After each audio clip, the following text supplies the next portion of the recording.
How to manage location on Google Chrome mobile. Hello guys, in today's video I'm gonna show you how to manage location on Google Chrome mobile. First we're gonna do is go to Google Chrome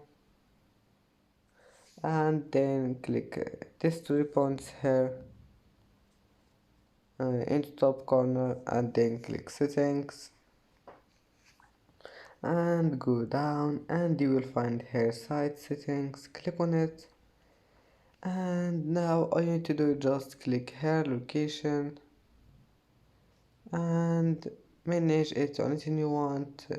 Turn it off if you want and turn it on again, and just go back and it will be saved. And that's it for today's video.